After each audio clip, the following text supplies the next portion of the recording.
All right, we're going to continue for our post-race media availability. We've now been joined by our third-place finisher, Regan Smith, driver of the number 7 RIR Chevrolet. And Regan, a solid run for your team tonight, especially coming back from last week at Bristol. Just talk a little bit about your run and coming home in the 3rd position. Yeah, it was it was a good run. We had a fast car all night long. It seemed like we were in the wrong lane on every restart. I think we had one restart on the bottom towards the end there, so that helped out. The last one was a good one to have it on. But we had a long-run car. I mean, we'd get 25 laps on the tires, and I could count on guys starting to come back to me, so I didn't have to panic early on in runs. So definitely that long run at the end helped us out. I felt like, where we restarted is kind of where we ran for the first probably 25 to 30 laps. So had we had a caution, it might have been a little tricky on us. But, Jason and Alan and all the guys on the 7 car have been working extremely hard all year, all off season. And I think it's shown with the speed that we've had. We've had speed every track we've been. And, Bristol was a fluke deal. And we'll move on from that and keep trying to chip away at the points. All right, we'll open for questions for Regan. If you have one, please state your name and affiliation, and we'll start with Kelly. You can go ahead. Kelly Crandall from PopularSpeed.com. Regan, you said after last week that you feel like your team has to be perfect now for the next 20-something. Do you still feel that way? Are you looking at this almost like an uphill battle? And do you like the direction, six top 10s in 8 races, do you like the direction how this team has come together? Yeah, I love how the team's come together, and it's definitely – I mean, you look at I haven't looked at the points since last week, nor will I, but for another few weeks. But I guess from that standpoint, it's probably an uphill battle. But the difference from last year to this year is we've got speed in the 7 car. Had this been last year that we had to dig out of a little bit of a hole right now, I'd be a little concerned because we didn't have speed or the feel I was looking for. And this year we got both those things, so it's kind of it's not really anywhere near a panic mode or anything. We're just out there racing, and we're going to keep chipping away at it. We've also been joined by our 2nd place finisher, Joey Logano, driver of the number 22 Discount Tire Ford, and Daniel Suarez, our highest finishing Sunoco Rookie of the Year contender. Daniel finished in the 6th position, and he's the driver of the number 18 Aries Toyota. So, Daniel, we'll take a quick opening statement from you. Another solid performance by your team, a 6th place finish. Just talk a little bit about your night. Well, in the beginning, actually, we were struggling a lot. And it was a long race for us. We worked a lot with the race car to trying to improve a lot in the short runs and in the middle of the run. It looked like in the long run we were decent. The good thing about everyone in the 18 car, Jogi Racing, Aries Toyota, that they never give up with me. So we make a lot of changes. The last one was pretty big, and we improved a lot. Not a lot in the short run, but a lot in the long run. And looked like it paid off in that long green flag. So we're all happy with the performance. Second top 10 in a row, and I think that's pretty good. All right, and Joey, pretty good day for you, winning the pole for the NASCAR Sprint Cup Series race tomorrow night, but then coming home in 2nd place tonight. You joked in your post-race interview you kind of know how it feels now that Denny, ran in dominating fashion, much like you did last week in Bristol. But just talk a little bit about the night tonight in the 22. Not too much fun from this end of it after last weekend. We were just a 2nd place car. That's straight up, that's where we were. We couldn't catch him. He was just so fast. I could watch him, maybe I can keep up with for the first 5 or 6 laps, and then he'd drive away. And maybe if there was a short run at the end, I can drive really hard and try to make something happen. But the thing is, you start driving hard earlier in the run, you just pay the price in the long run. So you had to be smart out there, and he's good here. I mean, he's obviously won a lot of races here before, and he had a really good car. When you have a car that good, you don't have to drive it that hard, and then when you have long runs, it just pays off more and more and more, so he didn't drive it hard, and it just kind of worked out for him. So we got some work to do, is what it comes down to. We just he's really fast, and I really don't even know where to start to figure out how to get better. It just seemed like it was everywhere.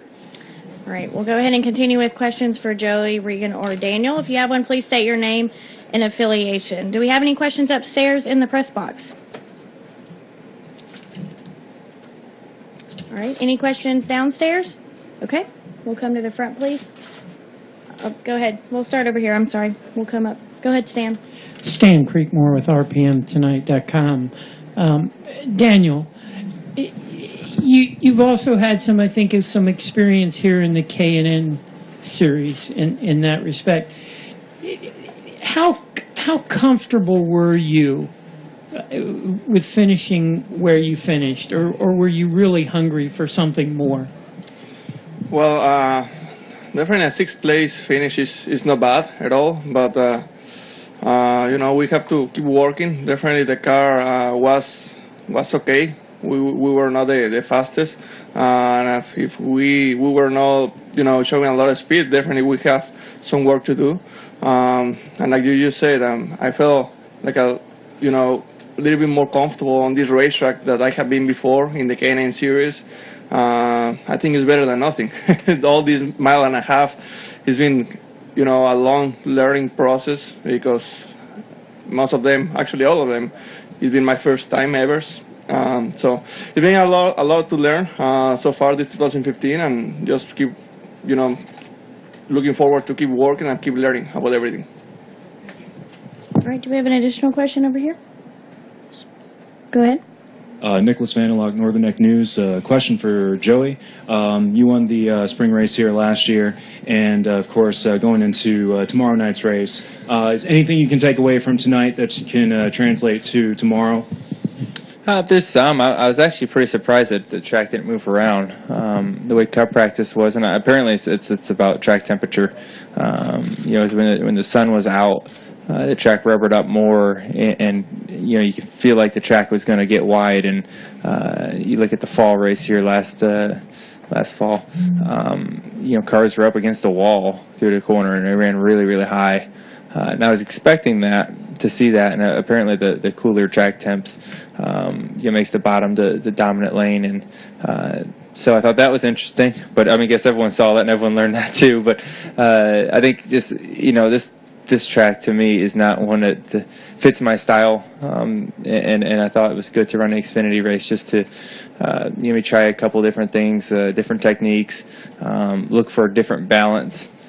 To maybe try to hit on something for tomorrow. So I think I learned a couple things I can talk to Todd about, just overall feel and the way I drove the car to help myself on the long run. Just a couple little things like that can help me. So that was kind of the reason why I ran this thing, is that I just don't feel like this is a good racetrack for me. Even though we did win one here, it's not one that just really stands out that I feel really confident about. So I think running this helped a little bit. All right, if we could get a microphone up front, please. Hi, Libby Hughley from B101.5 in Fredericksburg, Virginia. So, Joey, been following your career from the beginning. Tell me, what's the difference coming from, Gibbs to where you are now? And then I have a fun question for you after that. Okay. I think that both organizations that I got to drive for have been great. I've been fortunate as a driver to get to drive for two of the best teams out here. Team Penske, and especially on the Xfinity side, I get to drive both of them, and it's kind of cool that I kind of know what, somewhat kind of how a Gibbs car drives. It's been a few years now, but I have a general idea, and then also get to see what the differences are in the Penske car, and they're both obviously two great owners that are very competitive and more than one thing, more than just racing. And I think when people are that driven, that's the type of boss you want to have. Okay, so the fun question, this is the question I've been asking drivers today. If you had an intro song, what would it be? If I had an intro song? Like WWE, your intro song, care. What would it be? I don't know. Don't look at him. I just come out the silence. I'm pretty sure I'm going to get booed pretty hard tomorrow, so. All right, we'll go to a follow-up question for Stan, and then we'll end with Chris. Stan Creekmore again from RPM Tonight, and this is really for all three of you.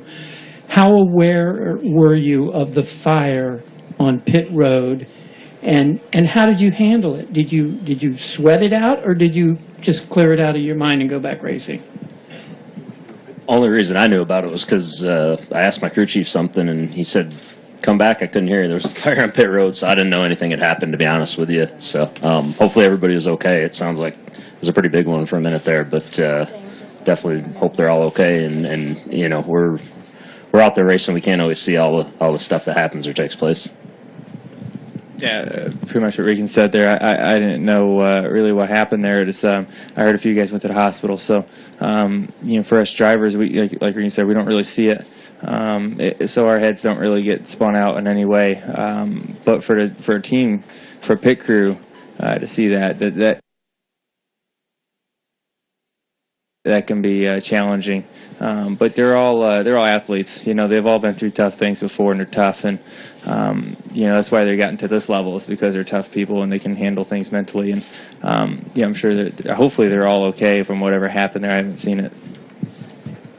All right, Chris, we'll take our last question from you. Chris Knight, catchfence.com. Daniel, you were been pretty impressive since Daytona. Now you're going back to restrictor plate track next weekend. How do you approach Talladega next weekend and try to keep your momentum alive? Well, definitely in those big races, we have a lot to learn. We have to you know, do our homework, watch some videos, ask some questions to my teammates, and trying to be better. I believe we made a lot of mistakes in our first race in this 2015, and I just looking forward to that race, to try to do better and finish the race. That's the most important thing, survive in those super speedways.